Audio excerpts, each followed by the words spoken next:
Pemirsa, usai kasusnya dilimpahkan ke Kejari, Jakarta Barat, mantan Menpora Roy Suryo ditahan di Rutan Salemba, Jakarta. Roy ditahan sembari menunggu persidangan kasus mem stupa Candi Borobudur yang menjeratnya.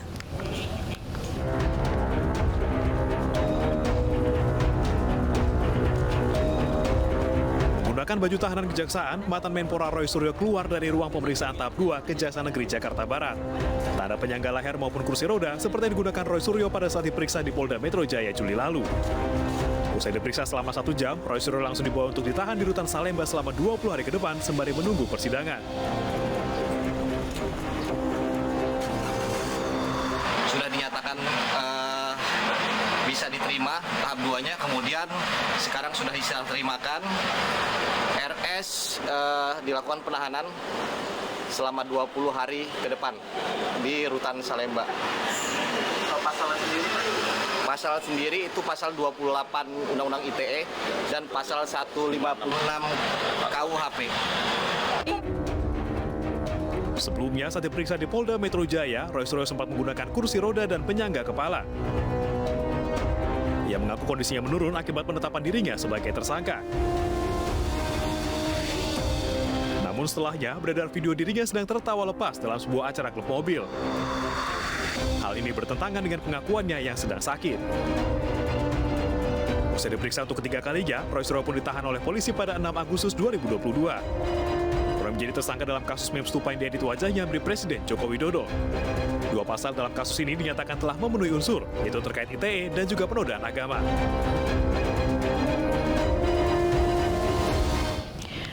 Pemirsa, orang tua almarhum Brigadir Joshua bersama kekasih Joshua hari ini ke Jakarta. Setelah Kejaksaan Agung menetapkan berkas perkara kasus pembunuhan Joshua lengkap, keluarga Joshua siap bersaksi di persidangan.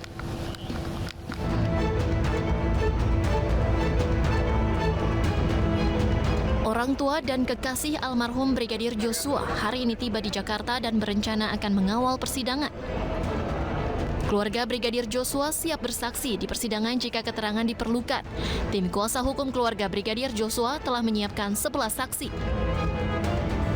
Kami harap media mendukung kami keluarga atas pembunuhan kepada anak kami Joshua agar terungkap kebenaran dan keadilan di hukum negara kita. Sekian. Amin. Ya. Makasih. Oke. Vera Mareta, kekasih almarhum Brigadir Joshua yang sempat menjalani hubungan asmara selama 8 tahun ini pun berharap para pelaku dihukum seadil-adilnya. Karena puji Tuhan, sampai saat ini sudah sampai P21, semua itu adalah berkat Tuhan dan orang-orang yang terkait yang membantu, baik penyidik, pengacara, semuanya yang bekerja, kami ucapkan terima kasih. Semoga nanti pengadilan yang akan kita tunggu-tunggu, sidang yang kita tunggu-tunggu bisa berjalan dengan baik dan tersangka yang sudah ditetapkan mendapat hukuman seadil-adilnya sesuai dengan perbuatan yang mereka lakukan. Pihak keluarga dan juga kekasih Brigadir Joshua meminta kebenaran dan juga keadilan hukum di Indonesia ini ditegakkan dalam kasus pembunuhan Brigadir Joshua.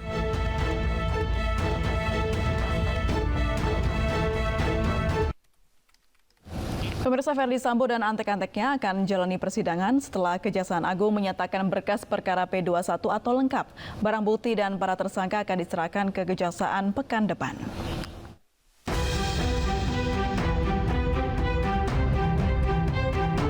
Berkas perkara kasus pembunuhan berencana Brigadir Joshua telah dinyatakan lengkap atau P21.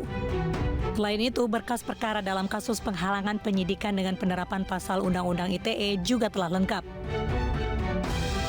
Dalam kasus pembunuhan berencana Brigadir Joshua, total ada 5 tersangka. Sementara dalam kasus penghalangan penyidikan, penyidik menetapkan 7 tersangka. Khusus Verdi Sambo yang jadi tersangka di 2 kasus berbeda, berkas perkaranya akan digabung dalam 1 dakwaan agar efektif. Saya baru saja menerima laporan dari Direktur Orang dan Harta Benda bahwa persyaratan formil material telah terpenuhi sebagaimana ditentukan di dalam KUHP pasal 138, 139, pasal 8 ayat 3 huruf B KUHP. Penyidik menyerahkan tanggung jawab tersangka dan barang bukti pada jaksa untuk segera disidangkan. Setelah berstatus P21, polisi akan menyerahkan barang bukti dan tersangka ke Kejagung Senin 3 Oktober mendatang. Pelimpahan tahap 2 akan dilaksanakan penyerahan tersangka dan barang bukti pada hari Senin, tanggal 3 Oktober tahun 2022. Ya, rencana awal sementara ini ya. Apabila nanti ada perubahan, tentunya akan saya sampaikan kepada rekan-rekan untuk tempat penyerahannya direncanakan di Bareskrim. 4 tersangka kasus ini termasuk Ferdi Sambo telah ditahan selama penyidikan. Namun khusus tersangka Putri Chandrawati ada pertimbangan kemanusiaan sehingga penyidik tidak melakukan penahanan. Kejaksaan Agung masih mempertimbangkan penahanan Putri Chandrawati. Jaksa penuntut umum bisa bersikap apa di sana? Kalau jaksa mengkhawatirkan 2 alasan, mengkhawatirkan melarikan diri, merusak tindak pidana dan barang bukti, atau akan melakukan tindak pidana lainnya. Ini alasan-alasan yang dilihat jaksa objektif dari segi pasalnya. Kejaksaan Agung telah membentuk tim terdiri dari 30 jaksa penuntut umum untuk menangani kasus pembunuhan berencana Brigadir Yosua dan 43 JPU untuk kasus penghalangan penyidikan.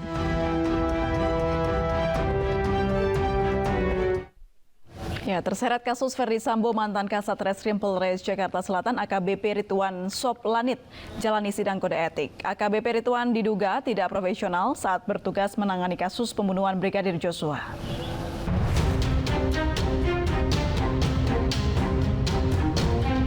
Mantan Kasat Reskrim Polres Jakarta Selatan AKBP Ridwan Soplanit jalani sidang kode etik terkait kasus Ferdi Sambo.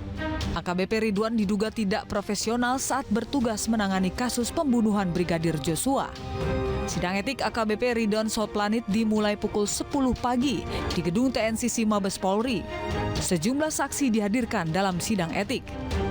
Kemudian untuk agenda sidang hari ini, sidang KKEP terduga pelanggar AKBP RS akan dilaksanakan pada hari ini, Kamis 29 September 2022, direncanakan pukul 10.00 waktu Indonesia Barat di ruang sidang di Propam Polri, gedung TNCC lantai 1 Mabes Polri.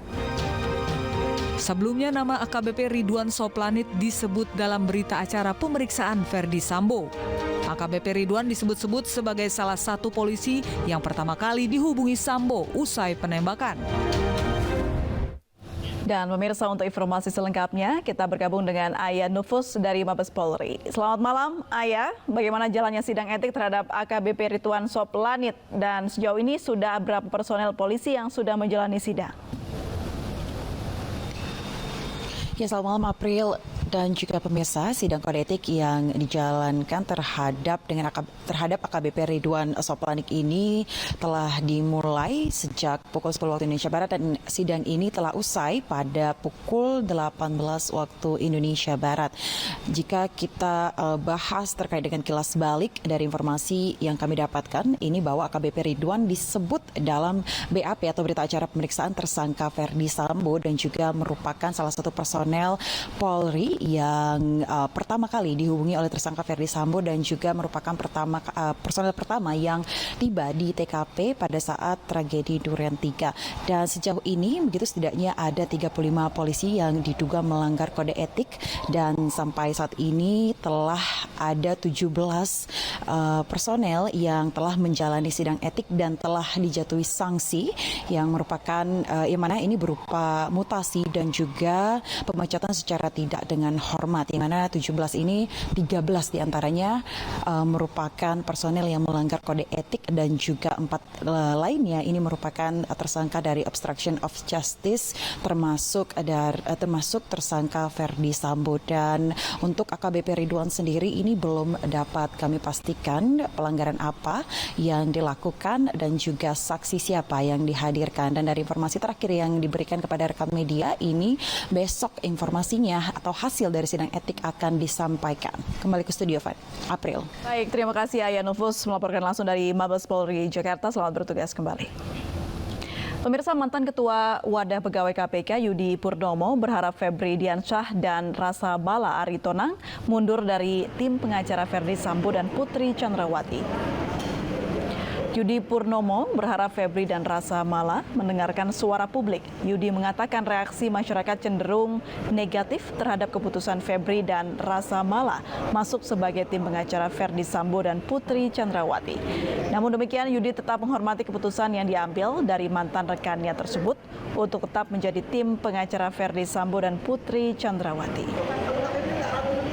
Pertama, ya jelas kami menghormati ya. Saya pribadi menghormati putusan yang diambil oleh Mas Febri dan Mas Mala ya. Namun ada banyak hal yang menjadi catatan saya dan itu yang kemudian saya sampaikan secara terbuka ya kepada Mas Febri dan Mas Mala untuk mengundurkan diri ya menjadi penasihat hukum dari Pak Sambo dan Bu Putri. Mengapa? Karena pertama saya melihat bahwa banyak sentimen negatif ya ketika berita itu mencuat. Saya sendiri baru tahu kemarin ya ketika ada konferensi pers yang dilakukan oleh tim penasihat hukumnya, di mana saya lihat ada dua yang saya kenal dan tentu saya sebagai sahabat dari Mas Febri ya, kami sudah berjuang bersama dari sejak KPK yang lalu. Tentu ketika ada yang menurut saya tidak pas gitu ya, tentu akan saya sampaikan secara terbuka. Dan Mas Febri ketika kemarin menyampaikan ya sama seperti yang di media ya, akan berlaku profesional, terbuka, akuntabilitas dan sebagainya. Kemudian ya saya tetap dengan pendirian saya bahwa ya Mas Febri harus mundur gitu kan. Ini apa? Ini bukan hanya untuk nama Mas Febri juga gitu kan, tapi juga untuk gerakan ke depannya seperti itu. Ketua Komnas HAM mendatangi kediaman Gubernur Papua Lukas NMB di Jayapura. Informasinya akan hadir usai jeda berikut ini.